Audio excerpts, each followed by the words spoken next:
नमस्कार दोस्तों, आज की इस वीडियो में आप हरियाणा पुलिस कांस्टेबल का जो 7 अगस्त को इवनिंग में शिफ्ट 2 में हुआ था उसके 10 क्वेश्चन करेंगे मैथमेटिक्स के।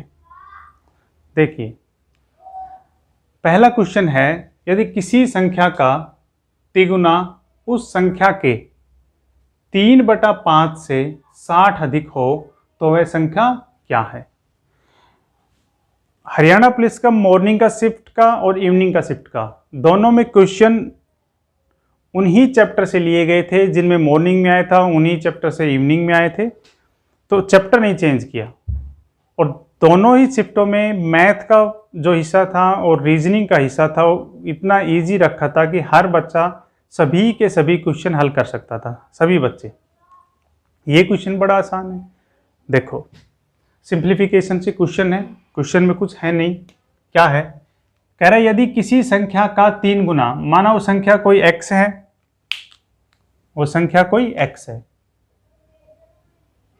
संख्या x है, उसका 3 गुना यानी 3x हो गई। उस संख्या के 3/5 से 60 अधिक है, यानी सेम संख्या उसी संख्या के 3/5 और कितना अधिक है, 60 अधिक है। ये इक्वेशन बन जाएगी। किसी संख्या का, माना वो संख्या x है, उसका 3 गुना 3x हो गया, उसी संख्या से 3/5 से 60 अधिक है, तो वह संख्या क्या होगी। तो इसका एलसीएम ले लेंगे, बड़ा आसान सवाल है ये तो। 15x माइनस ये आगे 3x इक्वल में 60। ये घट जाएगा तो कितने बच गए, ये 12x। 12 में से 3 गया, 15 में से 15 में से 3 गए तो 12 बच गए, और ये 5 इधर जा करके मल्टीपल हो जाएगा 60 × 5।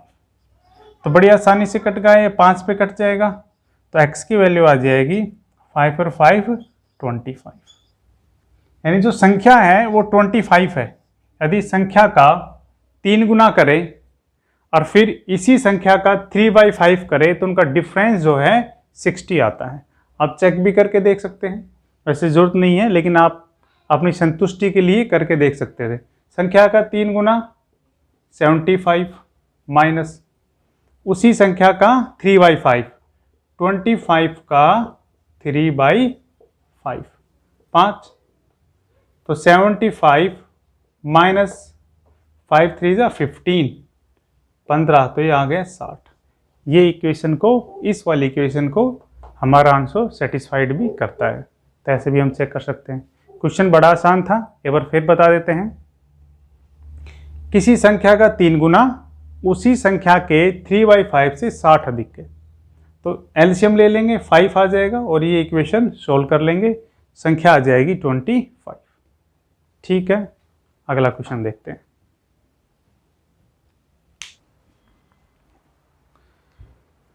तो अगला क्वेश्चन है ना, इस क्वेश्चन के लिए, वैसे क्वेश्चन तो बड़ा छोटा है, हम आपको डिटेल से भी समझाएंगे और शॉर्ट से भी समझाएंगे,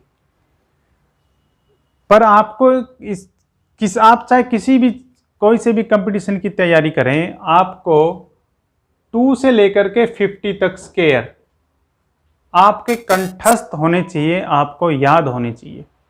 चाहे आप छोटे एग्जामिनेशन की तैयारी करें या किसी बड़े एग्जामिनेशन की तैयारी करें जिसमें 50 मार्क्स का या 100 मार्क्स का आपको मैथमेटिक्स का एग्ज़ाम देना होता है। यहाँ तो इतना नहीं है, यहाँ तो 10 क्वेश्चन मुश्किल से आते हैं, 10 क्वेश्चन हरियाणा में तो, लेकिन फिर भी आपको 2 से और 50 तक का स्केयर आपके याद होना चाहिए। देखो कैसे, क्वेश्चन क्या है, 2203 यानी 2203 में वह कौन सी न्यूनतम छोटी से छोटी संख्या जोड़ी जाए कि परिणाम एक पूर्ण वर्ग हो। कहने का मतलब यह है कि 2203 में क्या जोड़े, x जोड़े, कि जो आए यहां पर वो एक पूर्ण वर्ग हो, यानी उसका वर्गमूल अगर हम निकाले तो परफेक्ट स्केयर निकल करके आ जाए। ये क्वेश्चन है। मैं ये इसलिए बता रहा हूं कि आपको ये स्केयर याद होने चाहिए। कैसे, देखो, आपको पता होना चाहिए 22 यानी यदि हम 45 का स्केयर करें तो 45 का स्केयर होता है 20 25, 20 25 और 46 का स्केयर करें तो 40 का होता है 2116, 61 दिखाई दे रहा है, हाँ। और यदि हम 47 का स्केयर करें, ये होता है 2209। देखो, अगर ये आपके याद हो तो आपको पता है कि 47 का स्केयर 2209 होता है। इससे छोटा लेंगे तो ये तो इससे छोटी संख्या हो जाएगी, जो क्वेश्चन में दिया हुआ है ऑलरेडी उससे भी छोटी हो जाएगी। हमें इसमें ऐड करना है और वो भी छोटी से छोटी। तो पता है 47 का स्केयर 2209 होता है और ये 2203 दिया हुआ, 2203 दिया हुआ है। यानी इसमें यदि हम 6 जोड़ दें तो ये भी क्या बन जाएगा 2209, जो कि 47 का स्केयर है। तो कितना आसान क्वेश्चन हो गया। अगर ये चीज़ आपके याद हो तो इस ऑप्शन क्या हो जाएगा, सी ऑप्शन हमारा आंसर हो जाएगा, करेक्ट आंसर। यानी 6 जोड़ दें तो 2209 हो जाएगा, जो 47 का स्केयर है। आपको याद होना चाहिए 2 से लेकर के 50 तक के सबके स्केयर याद होने चाहिए, आसानी से बन जाएगा। ये तो था, हमने स्केयर याद थे, देख लिया कि 46 का इससे छोटा होता है ना, 47 का इसके आसपास होता है, तो हमने देख लिया कि इसमें अगर 6 जोड़ दे तो ये पूरा हो जाएगा, तो ये हमारा आंसर हो गया। ठीक है, अब इसको अगर डिटेल में कैसे करेंगे, कोई ऐसा आ जाए जिसका स्केयर 50 से भी ज़्यादा हो, 50 से भी अबव हो, तो फिर इसको हमें डिटेल से ही करना पड़ेगा, वो देखेंगे। ये समझ में आया क्या करना था? आपको स्केयर याद होने चाहिए। हमें पता है 47 का स्केयर 2209 होता है। क्वेश्चन में जो संख्या दी हुई है 2203 दिया हुआ है, यानी इसमें कितने का डिफरेंस है, 6 का। तो 6 ही जोड़ देंगे, जो ऑप्शन में था भी हमारा 6 ही, हम 6 जोड़ देंगे, हमारा आंसर आ जाएगा। ठीक है, अच्छा अब डिटेल देखेंगे इसकी। बगैर पेन कॉपी उठाए हो जाएगा यदि आपको स्केयर याद है तो। देखो, डिटेल के लिए आपको 2203 का वर्गमूल निकालना पड़ेगा। वर्गमूल निकालना आता है, ऐसे पीछे से जोड़े बनाते हैं, है ना, पेयर बनाते हैं, 2-2 के पेयर बनाते हैं। जो यहाँ लिखते हैं उसी से हम डिवाइड करते हैं। 5 से तो जाएगा नहीं, क्योंकि 5 25 हो जाएगा, तो 4 4 जा 16 हो गए। दिक्कत, उसी से मल्टीप्लाई करते हैं, हो गया। कितना बचा 6। तो नीचे कैरी डाउन करते हैं तो पूरा का पूरा ये पेयर आएगा 0 3, पूरा का पूरा पेयर हम कैरी डाउन करेंगे। अब यहाँ क्या लिखेंगे, इसका डबल, या तो ये दोनों जोड़ के लिख दो, या यहाँ जो लिखा होता है उसका डबल, इसका डबल करेंगे तो 8। अब हमें ऐसी संख्या से मल्टीपल करना है कि इसके आसपास की हो, क्योंकि परफेक्ट स्केयर तो है नहीं, क्योंकि क्वेश्चन में कहा है कुछ जोड़े, तो हमें ऐसी संख्या से मल्टीप्लाई करना है जो इसके आसपास की हो। मान लो हम 6 से करते हैं, पर मैं करके दिखाता हूं आपको। मान लो आपने 6 से किया, यानी क्या किया आपने, 6 से लगाया, तो 6 छांगड़े 36, 3 8 छिंग 48, 49 50 51, ये तो बहुत पीछे हो गया। तो इसमें तो आपने इसको परफेक्ट स्केयर बनाने के लिए तो बहुत कुछ जोड़ना पड़ेगा या घटाना पड़ेगा।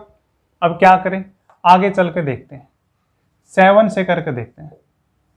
7 7 9 4 और 56 60 609। हाँ, यहाँ दिया हुआ 603 और यहाँ आया हमारा 609। ज़्यादा करेंगे, ध्यान रखें, क्योंकि जोड़ने के लिए क्या है क्वेश्चन में, कौन सी तुम संख्या जोड़ी जाए। तो जो मल्टीपल करेंगे ऐसा करेंगे जो इससे बड़ा आए, छोटा नहीं, इससे बड़ा। इससे बड़ा कितना आया 609, ये इससे बड़ा है। अगर इसमें ये 7 करना चाहें और हम चाहें इसमें परफेक्ट स्केयर बने, तो ये आता है 609। तो यदि ये भी 9 होता है, यहाँ पर 3 की जगह है, तो ये परफेक्ट स्केयर हो जाता है कितने का, 47 का हो जाता परफेक्ट स्केयर। तो क्या करें इसमें, तो इसका अर्थ क्या होगा कि हमें इसमें कितने जोड़ने पड़ेंगे, 6 जोड़ने पड़ेंगे, तब जा करके ये 9 होगा। तो ऐसे आप कर सकते हैं डिटेल में, लेकिन अगर आपका स्केयर याद होते तो इस डिटेल की आवश्यकता आपको नहीं पड़ेगी। ठीक है, क्लियर है। क्या करना है फिर बता देता हूँ। यहाँ जो लिखा हुआ है उससे यहाँ पर जब मल्टीपल करके आए तो बड़ा आना चाहिए, छोटा नहीं, बड़ा आना चाहिए, क्योंकि क्वेश्चन में कहा है कि जोड़ी जाए। जोड़ी जाए तो आपको बड़ा लेके आएंगे। तो कितने का डिफरेंस हो गया, यहाँ 6 का डिफरेंस होगा। ये डिफरेंस ही जोड़ देंगे तो परफेक्ट स्क्वायर हो जाएगा, है ना। ये डिफरेंस जोड़ देंगे वही इनका परफेक्ट स्क्वायर निकल आएगा। दिक्कत? चलिए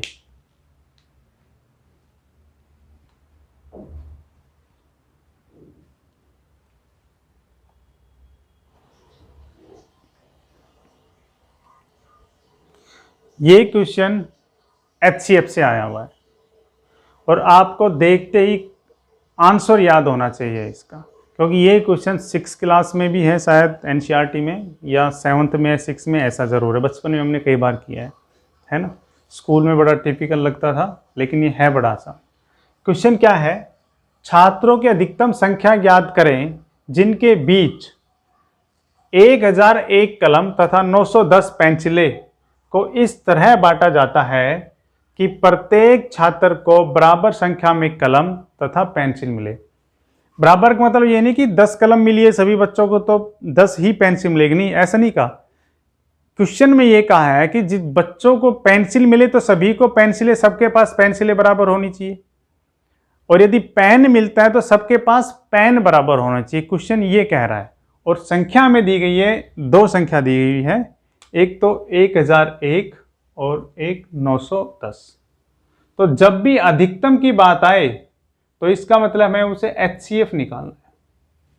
जब भी अधिकतम की बात करें क्वेश्चन में तो ध्यान रखेंगे क्या निकालना है, HCF निकालना है। क्वेश्चन तो आपको, मुझे पता है आंसर तो आपको याद है, लेकिन फिर भी आप डिटेल सीख लो। क्या करेंगे, 1001 को 910 से डिवाइड करेंगे, HCF निकालेंगे ना, उसके लिए 1 पे जाएगा 910, माइनस करेंगे 1, 10 में से 1 गया 91, 0। अब क्या करेंगे, कैरी डाउन क्या लाएंगे, 910 यहाँ कैरी डाउन करके लाते हैं, ये लेके आएंगे, कितने जाएगा ये 1 पे 91 और 0 पे 10। जो सबको डिवाइड करता है वही हमारा क्या आ जाता है, HCF, जो आया 91। ठीक है, कितना आ गया 91। ये 91 इसको भी कंप्लीटली डिवाइड करेगा और इसको भी कंप्लीटली डिवाइड करेगा। तो आंसर यही हो गया हमारा, यही आंसर हो जाएगा। छात्रों की अधिकतम संख्या याद करें जिनके बीच इतनी कलमों को बांटा जा सके। तो कितने छात्र हो जाएंगे, 91 हो जाएंगे। आंसर हो गया। अगर क्वेश्चन में ये पूछ ले, है ना, हम आपको एक स्टेप आगे बता देते हैं कि बताइए प्रत्येक छात्र को कलम कितनी मिली, यानी पेन कितने मिले और पेंसिल कितनी मिली।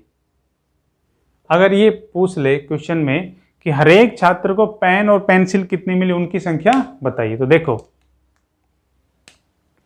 पेन की संख्या कितनी है, 1001, और बांटे गए 91 से स्टूडेंट में, तो कितने पे चला जाएगा ये 11, है ना, हाँ 11 पे चला जाएगा। और पेंसिल है हमारे पास 910 और स्टूडेंट है 91, कितने पे चला जाएगा 10। यानी हर स्टूडेंट को पेन तो मिलेंगे 11 और पेंसिल मिलेंगी 10। अगर एक स्टेप अगर आगे पूछ लेता तो हम यहां से आसानी से निकाल सकते थे। क्या करना था, HCF निकाल देंगे 1001 910 का, तो HCF आएगा। इस क्वेश्चन में आंसर ये है जो HCF पूछा है, यानी स्टूडेंट कितने आएंगे, 91 स्टूडेंट आएंगे। आगे अगर ये पूछ लेता कि बताओ हर एक स्टूडेंट को कितने तो पेन मिलेंगे और कितने पेंसिल मिलेगी, ये पूछ लिया जाए, तो पेन तो मिलेंगे 11 और पेंसिल मिलेंगी 10। ठीक है, कोई दिक्कत नहीं। HCF से क्वेश्चन था, बड़ा आसान क्वेश्चन था। चलिए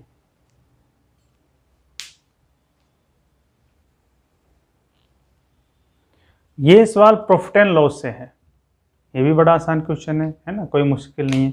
क्या कह रहा है, देखिए, कह रहा है यदि मैंने 10 रुपए में 11 वस्तुएं खरीदी, 10 रुपए दिए और 11 वस्तु खरीद के लाया, तथा उन्हें 11 रुपए में 10 वस्तुओं की दर पर बेच दिया, यानी 11 रुपए में 10 वस्तुओं की दर पर बेच दिया, तो मेरा लाभ प्रतिशत याद करें। देखो कई बार क्वेश्चन में ये नहीं कहता कि लाभ प्रतिशत बताइए, हानि प्रतिशत बताइए, वो दोनों बात लिख देगा। क्या कहेगा कि लाभ या हानि क्या हुआ ये बताइए, और जब आप आंसर देखेंगे ऑप्शन में तो दोनों चीज़ें लिखी होगी, लाभ भी लिखा होगा सेम आंसर और सेम आंसर में लॉस भी, यानी हानि भी लिखी हुई होगी। तो आप जाने कैसे कि प्रॉफिट हुआ या लॉस हुआ।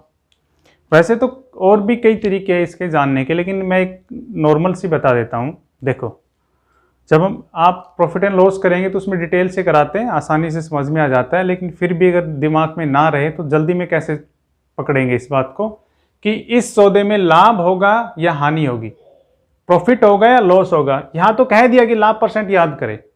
यदि ये स्टेटमेंट ना लिखी होती तो हम कैसे जानेंगे कि इस तरह के सौदे में प्रॉफिट होगा या लॉस होगा। देखो, 10 रुपए दिए और 11 वस्तुएं लेके आया, ये तो हो गया उसका कॉस्ट प्राइस। 10 रुपए दिए और 11 वस्तु लेके आया। अब 11 रुपए ले रहा है, पैसे ले रहा है ज्यादा, और वस्तुएं कितनी दे रहा है 10, तो ये तो प्रॉफिट का सौदा हो गया ना भाई। 10 रुपए दिए तो 11 वस्तु लेके आया था, ज्यादा लेके आया ना। अब पैसे ज्यादा ले रहा है और वस्तुएं कम दे रहा है, तभी तो प्रॉफिट होगा। जब ज्यादा पैसे में कम वस्तुएं देगा तो क्या हो जाएगा, प्रॉफिट। तो इसमें हम ऐसे समझ सकते हैं कि इस क्वेश्चन में प्रॉफिट होगा। ठीक है, अब करें कैसे, सॉल्यूशन देखेंगे। देखो,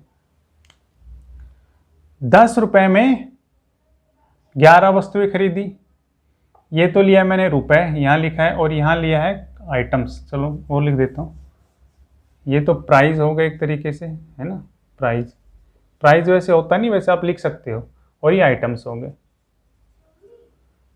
और 10 रुपए में कितना आइटम लाया, 11। बेच कैसे रहा है, 11 रुपए में, ये रुपए के नीचे रुपए लिखेंगे, ध्यान रखेंगे, और आइटम 10। ठीक है, अब क्या करें, इस तरह क्वेश्चन में इनको क्रॉस मल्टीपल कर लो ऐसे, इसको इसके साथ, इसको इसके साथ। तो 11 11 121, और 10 × 10 100। अब आप इसको ऐसे समझेंगे, 100 रुपए में तो कोई चीज खरीद के लाया था, ठीक है, ये तो हो जाएगा उसका कॉस्ट प्राइस सीपी, और ये हो जाएगा उसका सेल्स प्राइस। 100 रुपए में खरीद के लाया था, 121 रुपए में बेच रहा है। आप ऐसे समझेंगे, कॉस्ट प्राइस क्या था हमारा 100 रुपए, सेल्स प्राइस कितना होगा 121, तो प्रॉफिट कितना होगा, यहां से प्रॉफिट हो जाएगा, माइनस कर देंगे 21, और प्रॉफिट परसेंटेज निकालेंगे तो कैसे निकालेंगे, profit 21 divided by CP, always divided में सीपी करेंगे जो कितना है 100, और परसेंटेज निकालने के लिए क्या करते हैं 100। अरे तो बड़े आराम से कट जाएगा, और ये 21% ही आ जाएगा। ठीक है, ये वैल्यू अलग है, सोचो ये सेम आ गई, नहीं ये इस तरह से आई, परसेंटेज ऐसे निकला है, यहाँ कुछ और भी हो सकता था, है ना। तो प्रॉफिट परसेंटेज क्या होता है, profit divide by cost price ये 100 इंटू परसेंटेज बनाने के लिए 100 करेंगे तो आ जाएगा 21%, ये आंसर हो गया। दिक्कत, बड़ा आसान सवाल है। एक बार फिर रिपीट कर देते हैं, इस तरह के क्वेश्चन में इसमें क्या हुआ पहले चेक करेंगे। कुछ ये अगर स्टेटमेंट नहीं है कि प्रॉफिट है या लॉस है तो चेक कर लेंगे इसमें प्रॉफिट हो रहा है लॉस हो रहा है। तो देखा इसमें क्या हो रहा है, प्रॉफिट हो रहा है। 10 रुपये दिए, 11 आइटम खरीद के लाया, 11 रुपये लिए और 10 आइटम बेच दिया। इनको क्रॉस में कर लेंगे, क्रॉस मल्टीपल करेंगे, 11 की 11 से लिख देंगे 121, 10 की 10 से 100, माइनस करेंगे कितना आ गया 21। परसेंटेज निकालने के लिए, परसेंटेज का प्रॉफिट क्या है, लाभ परसेंटेज का, profit divided by cost price CP into 100। ये प्रॉफिट परसेंटेज निकालने का फॉर्मूला है, profit divide by cost price into 100। यहाँ से प्रॉफिट परसेंटेज निकल जाएगा जो हमने ये निकाला है। तो बड़ा आसान सवाल था, ठीक है। चलिए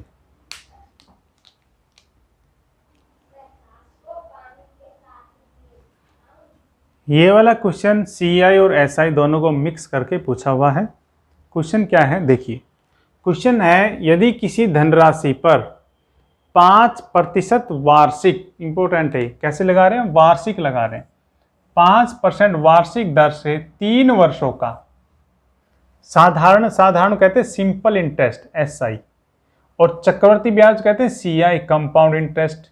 साधारण यानी SI और CI ब्याज का अंतर 36 रुपये 60 पैसे है, 36.60 है, 36 रुपये 60 पैसे हो, तो धनराशि क्या थी, यानी वो प्रिंसिपल आपने बताना है। प्रिंसिपल क्या फाइंड आउट करना है हमने, प्रिंसिपल फाइंड आउट करना है। यानी आखिर हमने वो कितने पैसे लगाए थे 5% की दर पर कि 3 साल का सीआई और एसआई का डिफरेंस 36 रुपये 60 पैसे आ जाए। देखिए अगर आप इसे फॉर्मूला से बनाने की कोशिश करेंगे तो आपका टाइम भी लगेगा और कैलकुलेशन भी आपको भारी पड़ेगी। ठीक है, अगर आपको एसआई का और सीआई का कॉन्सेप्ट पता हो तो ये बड़ा इजी हो जाएगा। आज हम आपको कोशिश करेंगे उसी कॉन्सेप्ट से क्वेश्चन कराने की। देखिए रेट 5% है, दर है ये, रेट कितनी है 5%। 5% का मतलब है 5/100, 5 डिवाइडेड बाई 10। अगर हम ये काटे तो कितना आ गया 1/20। इसका अर्थ क्या हो गया कि आप 20 रुपये लगाएंगे तो आपको 1 साल के बाद कोई भी धनराशि हो, यानी 20 रुपये लगाते हैं तो 1 रुपये आपको मिल जाता है। यही हो गया, तो आपका प्रिंसिपल कितना हो गया 20 रुपये हो गया। आपने कितने साल के लिए लगाया 3 साल के लिए, सेम अमाउंट 3 साल के लिए रखा है आपने। तो सीआई पहले साल भी इस पे लगेगा, दूसरे साल भी, तीसरे साल भी, तो ये 3 20 20 हो जाते हैं। 20 × 20 × 20, 3 बार आपने 20 रुपये लगाए, हर साल लगे हैं तो हम कह सकते हैं, यानी कि आप सीधा चलें। यदि 2 साल होता तो इसका स्क्वायर कर लेते हैं, 3 साल है तो इस 20 का क्यूब कर लेंगे, तो 20 का क्यूब करेंगे जो आ जाएगा 8,000 रुपये। दिक्कत 8,000, तो आप समझेंगे वो राशि कितनी थी, 8,000 रुपये की राशि थी क्वेश्चन हल करने के लिए। अब इस 8,000 की राशि पर सिंपल इंटरेस्ट तो तीनों साल के लिए बराबर मिलेगा, है ना। 1 मिनट होल्ड करेंगे।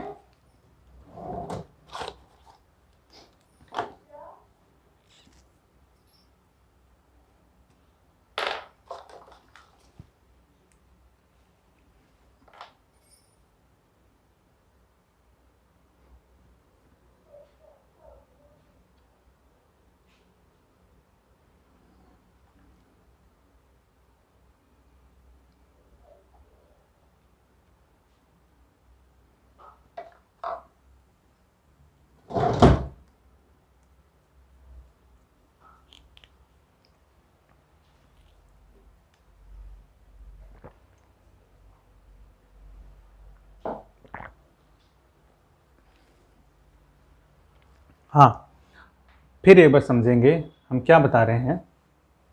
5% का मतलब है 20 रुपये लगाओगे तो 1 रुपये मिलेगा।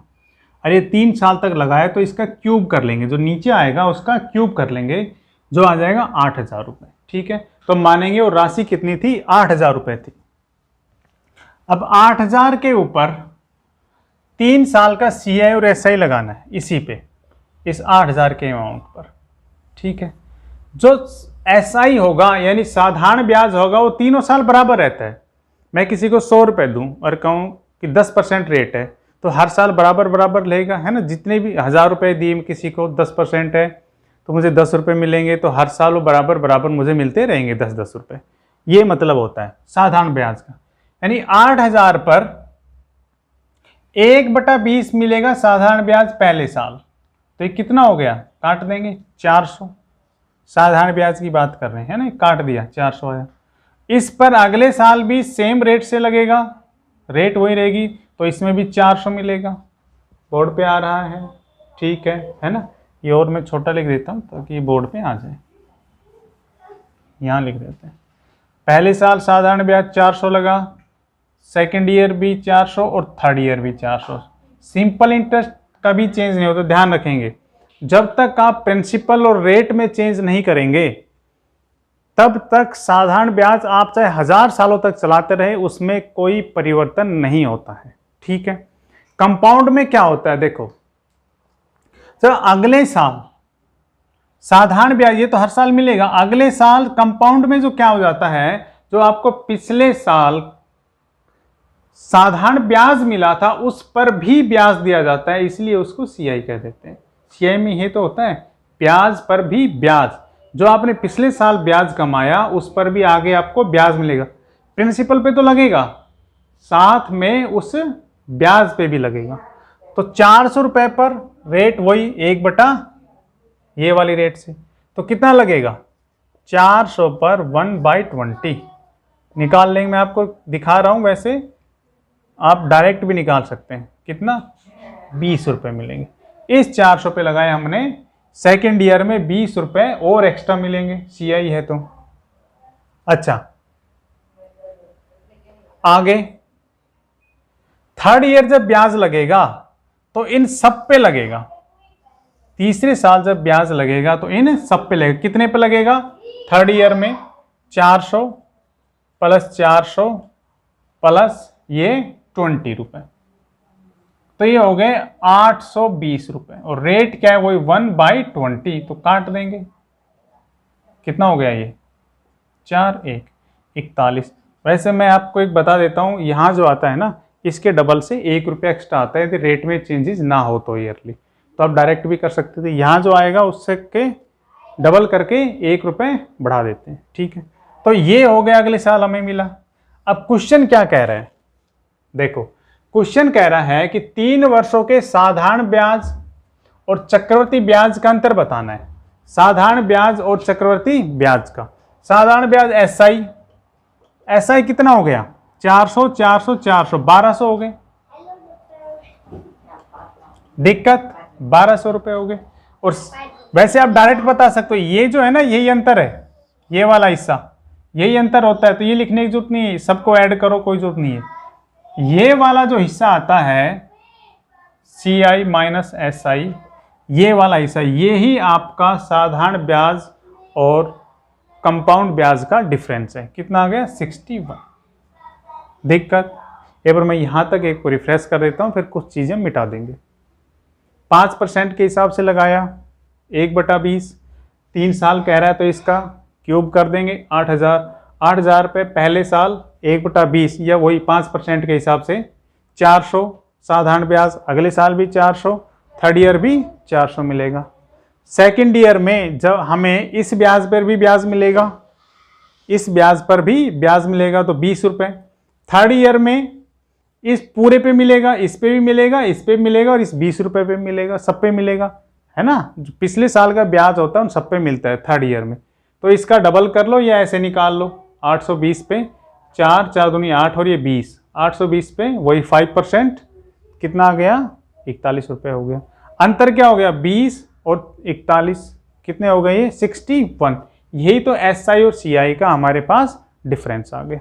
ये अभी आंसर नहीं है, क्वेश्चन नहीं हुआ, देखिए अब देखिए ये मिटा रहे हैं भाई, ठीक है। अब यहां पता चल गया, क्वेश्चन कह रहा है कि जो अंतर है वो 36 रुपए और 60 पैसे है। क्वेश्चन कह रहा है जो डिफरेंस है वो 36 रुपए 60 पैसे। हम कह रहे हैं कि हमारे हिसाब से आया है 20 और 41 61, ठीक है। इसका पॉइंट हटाएंगे तो नीचे कितना लगाएंगे 2 0 लगाएंगे, ये पॉइंट हट जाएगा। अगर 61 रुपए इसके बराबर है, हमारा डिफरेंस 61 रुपए इसके बराबर है, यूनिटरी रूल लगा रहे हैं, तो 8000 जो हमने प्रिंसिपल निकाला था तो वो किसके बराबर होगा, ठीक है। 61 रुपए 61 रुपए 36 60 के बराबर है, तो हमने जो प्रिंसिपल माना था 8000, तो वो किसके बराबर वैल्यू होगी। तो कर लेंगे, कैलकुलेशन कर लेंगे, डायरेक्ट आंसर आएगा, प्रिंसिपल आएगा। 2 0 से 2 0 काट देंगे, ठीक है। ये पूरा कटेगा 61 से, 6 पे कट रहे हैं, हाँ 6 कम से 6 60 पे कट गया। दिक्कत तो कितनी आसान से आ गया, 60 और 8 8 सिंह 48, 4800 रुपये वह राशि थी, ये आंसर आ गया है, जिस पर 5% की दर से 3 वर्षों का साधारण और चक्रवर्ती ब्याज का अंतर 36 रुपये 60 पैसे आएगा। इसे आप इस तरह के क्वेश्चन को कभी भी ट्रेडिशनल मेथड से करने की कोशिश ना करें, लंबा पड़ेगा ये। जैसे यहाँ पर समझाया गया है, कोशिश करें आप ऐसे ही करें। ऐसे कई बार क्वेश्चन आता है कि अंतर बता देता है, फिर आप वो फार्मूला रटते हैं, फार्मूला याद रखते हैं। यहाँ आपको फार्मूला याद करने की आवश्यकता नहीं पड़ेगी, क्योंकि 3 का कहे, 4 का कहे, 5 का कहे। दूसरा, अगर रेट चेंज हो जाती है, मान लो यहाँ तो 1/20 है, अगले साल बदल देता है, वो कुछ भी कर देता है, तो इस वाले फॉर्मूले से आपका रेट बदलने पर भी आंसर आ जाएंगे। और जो ट्रेडिशनल फॉर्मूला है जिसमें आप डायरेक्ट पुट करते हैं, उसमें अगर रेट चेंज हो जाए तो फिर नहीं निकलेगा। तो एक ऐसा ही फार्मूला क्यों ना सीखे जिससे हम सभी तरह के क्वेश्चन बना सके। ठीक है, यहाँ पर चेंज नहीं है, यहाँ पर रेट सेम है, 1/BC है हर जगह, यहाँ पर कोई दिक्कत नहीं है। समझ में आया? बहुत ही आसान क्वेश्चन था, सी और एस आई का मिक्स करके पूछा हुआ था।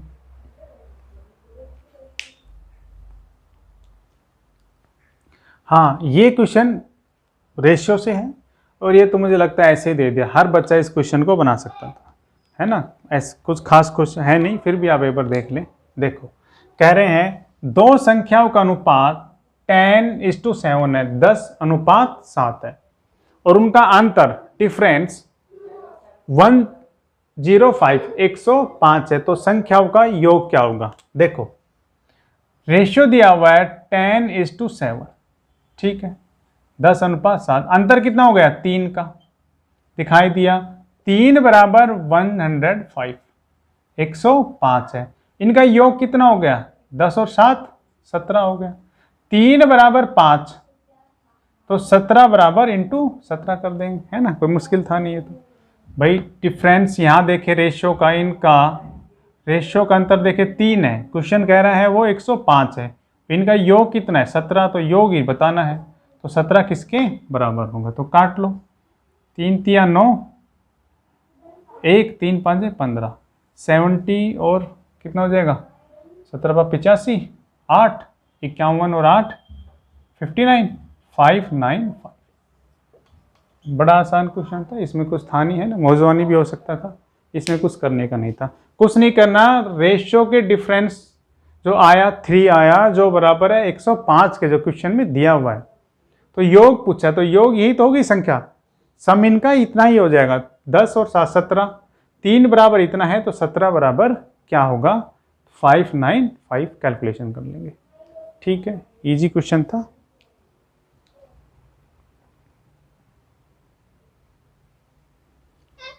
हाँ भाई, ये क्वेश्चन टाइम एंड वर्क से है, क्वेश्चन ये भी बड़ा आसान है। देखिए क्या कहता है, ए एक काम को 10 दिनों में, बी 15 दिनों में तथा सी 20 दिनों में कर सकता है, यानी काम सेम है, काम सेम है, ए 10 दिन लेता है, बी 15 दिन, सी 20 दिन लेता है।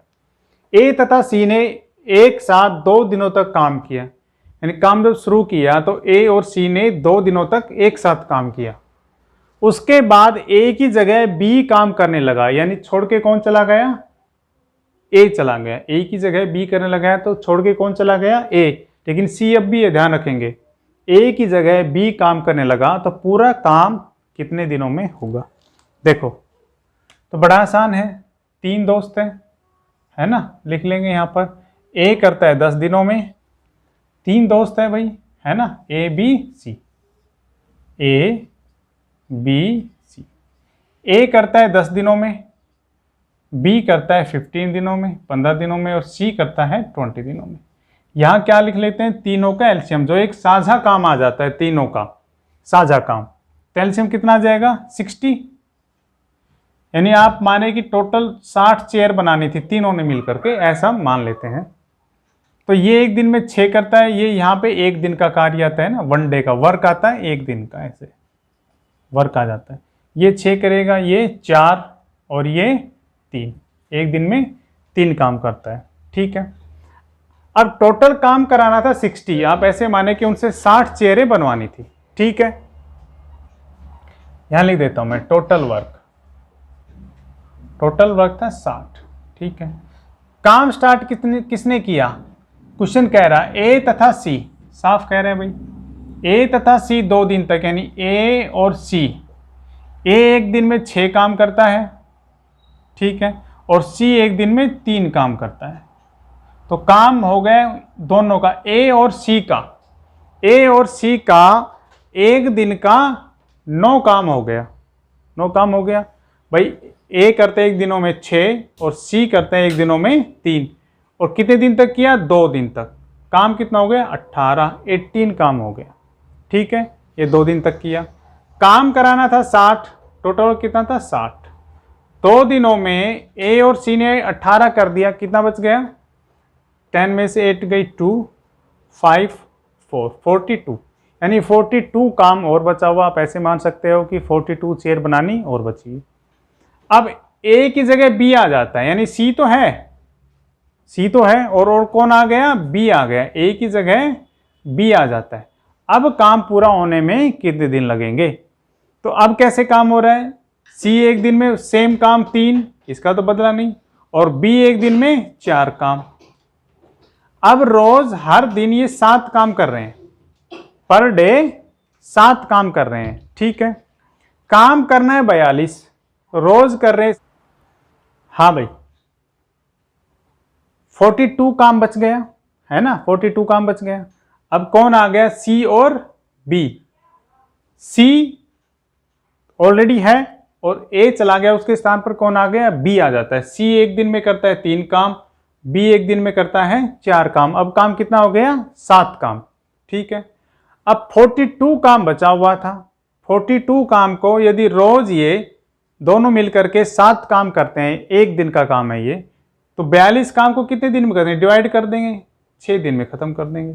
तो 2 दिन तो पहले लगे जो ए और सी ने किए, प्लस 6 डेज ये लगे, तो कितने हो गए, 8 डेज। ये आंसर हो गया, ठीक है। ये क्या हो जाएगा, आंसर, यानी 8 डेज में वो काम पूरा हो जाएगा। एक बार फिर मैं आपको रिपीट करा देता हूँ हल्का सा, देखो ये 10 दिन में, ये 15 दिन में, ये 20 डेज में कर सकते हैं, ठीक है। यहाँ टोटल काम मान लेंगे 60 को 10 से डिवाइड करेंगे 6, 60 को 15 से करेंगे 4, 60 को 20 से करेंगे 3, ये इनका एक दिन का काम आ गया, ठीक है। एक दिन का काम, 1 डे वर्क। ये 6 करता है, ये 4, ये 3। ए और सी ने काम शुरू किया, ए करता है 6, सी करता है 3, तो काम कितना हो गया, 9 काम हो गया। 2 दिन तक किया तो 18 काम कर दिया। 60 काम करना था, 18 काम कर दिया ए और सी ने, ये ए और सी ने कर दिया। कितना बचा, 42, घटा देंगे इसमें से। अब जो है सी और बी करेंगे, क्योंकि क्वेश्चन ने कहा है ए तथा सी ने 7 काम किया था, फिर 2 दिन के बाद ए की जगह बी आ जाता है, तो ए चला गया, कौन आ गया, बी आ गया। तो अब बी और सी करेंगे, बी एक दिन में करता है 4, सी करता है 3, तो अब एक दिन का काम 7, बचा हुआ काम 42। एक दिन में 7 काम करते हैं तो काट देंगे, कैंसिल आउट कर देंगे, तो 6 दिन में कंप्लीट कार्य कर देंगे ये दोनों। अब 2 दिन तो यहां पे लगे थे और 6 दिन ये लगे थे, तो टोटल डेज कितने लगेंगे, 8 डेज, क्योंकि क्वेश्चन में कहा है पूरा काम कितने दिन में होगा, पूरा काम कितने दिनों में होगा, तो पूरा तो 60 था, 60 तो 8 दिनों में समाप्त हो जाएगा, ये आंसर था। यही एक क्वेश्चन है, एक ये और एक CI और SI का डिफरेंस वाला, जो थोड़ा सा ठीक ठाक क्वेश्चन है। बाकी इन क्वेश्चनों में कोई खास दम है नहीं, पूरे ही आज इवनिंग के क्वेश्चन पेपर में भी, मॉर्निंग के क्वेश्चन पेपर में भी। समझ में आ गया होगा भैया आपको। चलिए,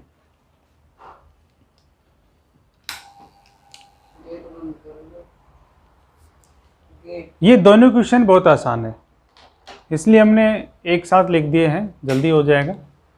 पहला क्वेश्चन है वो टाइम एंड डिस्टेंस से है और अगला एवरेज से है। क्वेश्चन बड़े आसान है, तो हम पहले क्वेश्चन नंबर 8 पढ़ते हैं। 180 मीटर लंबी रेलगाड़ी 20 मीटर प्रति सेकंड की चाल से चल रही है, यानी रेलगाड़ी जो है वो 180 मीटर लंबी है और उसकी स्पीड, चाल का मतलब है स्पीड, उसकी स्पीड है 20 मीटर प्रति सेकंड, यानी 1 सेकंड में वो 20 मीटर चली जाती है। समान दिशा में 10 मीटर प्रति सेकंड की चाल से, यानी एक व्यक्ति आ रहा है जिसकी स्पीड है 10 मीटर प्रति सेकंड, सेम डायरेक्शन है, ध्यान रखेंगे डायरेक्शन क्या है, ये इंपॉर्टेंट है। सेम डायरेक्शन है ना, डायरेक्शन सेम है। सेम डायरेक्शन में 10 मीटर प्रति सेकंड की चाल से चल रहे आदमी को पार करने में कितना समय लगाएंगे। अगर आपको थोड़ा सा भी आता है तो इसमें पेन उठाने की जरूरत नहीं है ना, डायरेक्ट कर दोगे 18 आंसर आ जाएगा। लेकिन फिर भी हम आपको समझा देते हैं। जो टाइम होता है, टाइम का फार्मूला वो होता है दूरी यानी डिस्टेंस डिवाइडेड बाय स्पीड, ये टाइम का फार्मूला है। दूरी को चाल से डिवाइड कर देंगे तो टाइम आ जाएगा। अब रेलगाड़ी जो है वो भी ऐसे चल रही है, ये माना रेलगाड़ी चल रही है, ट्रेन चल रही है, और जो व्यक्ति है वो भी ऐसे चल रहा है, ठीक है। रेलगाड़ी की ट्रेन और मैन की चाल, इसकी 20 है और इसकी 10 है। जब दोनों की डायरेक्शन सेम हो, एक ही डायरेक्शन हो, समान डायरेक्शन हो, तो रिलेटिव स्पीड बनाने के लिए हम एक दूसरे की चाल को घटा देते हैं, माइनस कर देते हैं। तो 20 माइनस 10 कितना आ जाएगा? 10। तो टाइम आ जाएगा। रेलगाड़ी के क्वेश्चन में जो दूरी होती है वो रेलगाड़ी की लंबाई ही होती है। रेलगाड़ी के द्वारा तय की दूरी, रेलगाड़ी की लंबाई कितना? 180 डिवाइडेड बाय ये वाले 10, 10 कर देंगे, कट जाएगा 18 सेकंड। यानी वो उस व्यक्ति को 18 सेकंड में पार कर जाएगी। एक रेलगाड़ी समान दिशा में चलती है, दोनों की दिशा क्या है? समान है, उसी दिशा में। जब समान दिशा होती है तो चाल को घटा देते हैं। यदि अपोजिट डायरेक्शन होती, आमने सामने से आ रहे होते हैं, तो स्पीड को हम ऐड कर देते हैं। या माइनस को किया है क्योंकि सेम डायरेक्शन है। तो बड़ा आसान क्वेश्चन था, कुछ करने का नहीं था। डिस्टेंस में से क्या रहेगा? रेलगाड़ी की अपनी जो लंबाई होती है वही डिस्टेंस हो जाता है। दिक्कत? ठीक है। अगला जो क्वेश्चन है वो एवरेज से है। क्या कहता है? एक क्लास में, एक कक्षा में 30 स्टूडेंट्स हैं, 30 विद्यार्थी हैं। प्रथम 10 का औसत आयु 12.5 है। ये दशमलव है भाई, 125 नहीं है, कितना है? 12.5। और 20 की एवरेज है 13.1 ईयर। तो पूछ लिया सभी की एवरेज बता दीजिएगा। तो बड़ा आसान क्वेश्चन है, इसमें तो शायद सभी बच्चे कर सकते हैं। कैसे करेंगे? देखो, 10 का एवरेज दिया हुआ है हमें, 10 स्टूडेंट का 12.5, तो मल्टीपल कर देंगे तो हमारे पास क्या आ जाएगा? 10 स्टूडेंट का टोटल आ जाएगा। कर दो, बोर्ड पे आ रहा है भाई, ठीक है।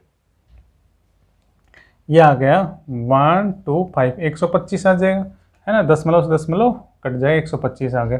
आगे कह रहा है 20 स्टूडेंट का एवरेज 13.1 है। तो इसके कितना आ जाएगा? 13 दूनी 26, 0 और पॉइंट लगा दो, है ना। 2 से करते हैं, 2 एकम 2, 2 तिया 6, 2 एकम 2, 26 पॉइंट, हाँ 262, 262 आ जाएगा। इनका सम कर लें दोनों का, बोर्ड पे नहीं आ रहा है, मैं यहाँ पे सम कर रहा हूँ। 125 और 262, 7, 8 और ये कितना आ जाएगा? 3। यानी टोटल पूरे क्लास की, ये 387 पूरे क्लास की सभी बच्चों का टोटल एज आ जाती है। और टोटल स्टूडेंट कितने हैं? 30। तो इसको 30 से यदि हम डिवाइड कर दें, 30 से भाग कर दें, तो हमारे पास एवरेज आ जाएगा, हाँ तो ये आ जाएगा, मैं लिख देता हूँ भाई डायरेक्ट, 12.9। ठीक, ये आंसर हो जाएगा 12.9। ये क्वेश्चन कुछ मुश्किल था नहीं, बड़ा आसान क्वेश्चन था। ये दोनों ही क्वेश्चन बड़े आसान थे, कुछ नहीं करना था। 10 को 12.5 से मल्टीपल कर दिया, 20 को 13.1 से कर दिया, दोनों का सम कर दिया। सम करने के बाद टोटल स्टूडेंट से डिवाइड कर दिया, हमारा आंसर आ जाएगा 12.9। ठीक है भाई।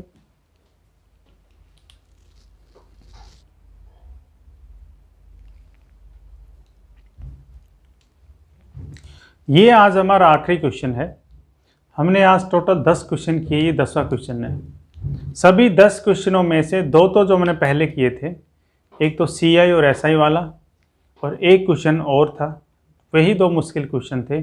बाकी सभी क्वेश्चन बड़े आसान थे।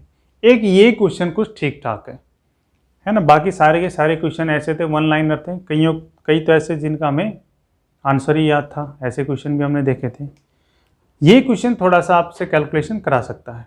देखो क्वेश्चन क्या कहता है, ये वॉल्यूम का क्वेश्चन है। एक 10 सेंटीमीटर ऊंचाई तथा 20 सेंटीमीटर त्रिज्या आधार के शंकु को 4 सेंटीमीटर व्यास वाली गेंदों में परिवर्तित किया गया, तो गेंदों की संख्या बताइए। यानी क्या है कि एक कोण दिया हुआ है ना, एक शंकु दिया हुआ है, मैं समझा देता हूँ वैसे आपको। एक शंकु दिया हुआ है, एक कोन दिया हुआ है, जिसकी हाइट तो है ये h तो है 10 और रेडियस दी हुई है, लिखा हुआ है साफ है ना, रेडियस ध्यान रखें, आधार की त्रिज्या ये 20 सेंटीमीटर है, 20 सेंटीमीटर दी हुई है।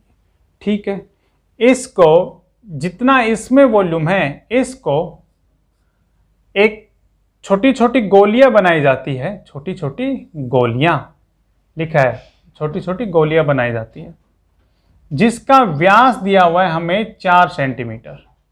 ध्यान रखेंगे पूरा डायमीटर दिया हुआ है 4 सेंटीमीटर का। तो आपसे पूछा है कि आखिर कितनी गोलियां बनेगी, नंबर ऑफ गोली, एन का मतलब क्या है, नंबर ऑफ गोली, आखिर कितनी गोलियां बनेंगी।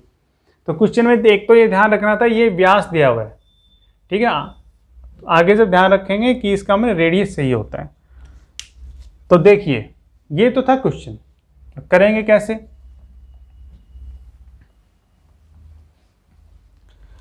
ऐसे में जो शंकु का वॉल्यूम है वो जितनी भी गोलियां बनेंगी उन सब का वॉल्यूम बराबर होता है। तो आप जानते हैं गेंद जो हेमिस्फेयर है, गेंद का मतलब क्या, हेमिस्फेयर, उनका वॉल्यूम का फार्मूला होता है 4/3 पाई r की क्यूब। ठीक है, और माना जो गोलियां बनेंगी वो बनेगी n, यानी n कितने, क्या, गोलियों की संख्या, n बराबर गोलियों की संख्या। तो ये आ गया वॉल्यूम उन सभी गोलियों का, जितनी भी गोलियां बनेंगी, 100 बने 200 बने, जितनी भी गोलियां बनेंगी उन सभी गोलियों का ये आयतन आ जाएगा, वॉल्यूम आ जाएगा।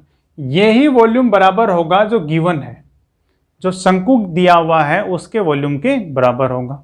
तो कोन का, शंकु को क्या कहते हैं, कोन, हाँ शंकु कहते हैं कोन। जो कोन का जो वॉल्यूम होता है वो होता है 1/3 पाई r स्क्वायर h, 1/3 पाई r स्क्वायर h। ठीक है, चलो तो वैल्यू पुट कर देते हैं, और कुछ है नहीं, 4/3 इंटू पाई की वैल्यू होती है 22/7 इंटू r, यहाँ पर क्या है ध्यान रखेंगे, हेमिस्फेयर का जो हमें r दिया है वो 2 निकलेगा, 2 की क्यू यानी 2 इंटू 2 इंटू 2, ये इसका r कितना है 4/2, तो 2 आ जाए, आधा हो जाएगा ना, व्यास का आधा होता है रेडियस। और कितने बनेंगे, माना n, छोटी छोटी गोलियां n बनेंगी। इसका वॉल्यूम 1/3 22/7 r स्क्वायर, इसके r में कोई चेंजेस नहीं करनी है, कितना है 20, तो 20 का स्क्वायर 20 इंटू 20, आप ऐसे लिख लेना है ना, 20 इंटू 20 इंटू h कितना है 10। ये दोनों इक्वेशन, सॉरी h लिखना था, ये दोनों आपस में, इन दोनों का वॉल्यूम बराबर हो गया, इसलिए हमने बीच में बराबर का साइन लगाया। तो जो कटता है उड़ा दो, कट गया, 3 से ये 3 भी कट गया है ना। अच्छा 4 से कट सकता है, 4 5 20, और ये भी कट सकता है 4 से 5, और ये भी काट सकता है 4 से 5, कट जाएगा। तो बड़ा आसान क्वेश्चन हो गया। तो n बराबर यहाँ पे कितना आ गया 5 इंटू 5 इंटू 5, यानी कि हम कह सकते हैं 125, 125 गोलियां बनेंगी छोटी छोटी, जिसका वॉल्यूम इस दिए हुए कोन के वॉल्यूम के बराबर होगा। एक बार मैं रिपीट कर देता हूँ, क्वेश्चन कुछ नहीं था, हमेशा ध्यान रख, जब भी वॉल्यूम का क्वेश्चन आए तो फॉर्मूले के बराबर फॉर्मूला होता है ऑलवेज, हमेशा। हमें पता है हेमिस्फेयर का वॉल्यूम निकालने का, गोले का वॉल्यूम निकालने का ये फार्मूला है 4/3 पाई r क्यूब। जितने गोले बनेंगे उसके लिए n रख लिया हमने, n का मतलब क्या है, नंबर ऑफ, कि जितने गोले बनेंगे, गोलों की संख्या। कोन का वॉल्यूम का फार्मूला 1/3 पाई r square h, r square है ये, r स्क्वायर h, तो वैल्यू में पुट कर लेंगे। इस ये 2 कहाँ से आया, क्योंकि इसका जो रेडियस है हेमिस्फेयर का वो 2 निकलेगा, 4/2 कर देंगे तो वो 2 निकलेगा। तो ऐसे हम आसानी से, ये दिया हुआ है 20 और h भी दिया हुआ है इसका 10, तो बस कैलकुलेशन कर लेंगे, बड़ी आसानी से निकल जाएगा। तो इसके साथ ही यहाँ पर आप नोट कर लो, ठीक है, इसके साथ ही हमारी आज की वीडियो समाप्त होती है। अगर वीडियो में कोई गलती हो गई हो हमसे लिखने में या कैलकुलेशन में तो भाई माफ़ करें। फिर मिलेंगे किसी नई वीडियो के साथ। Thank you.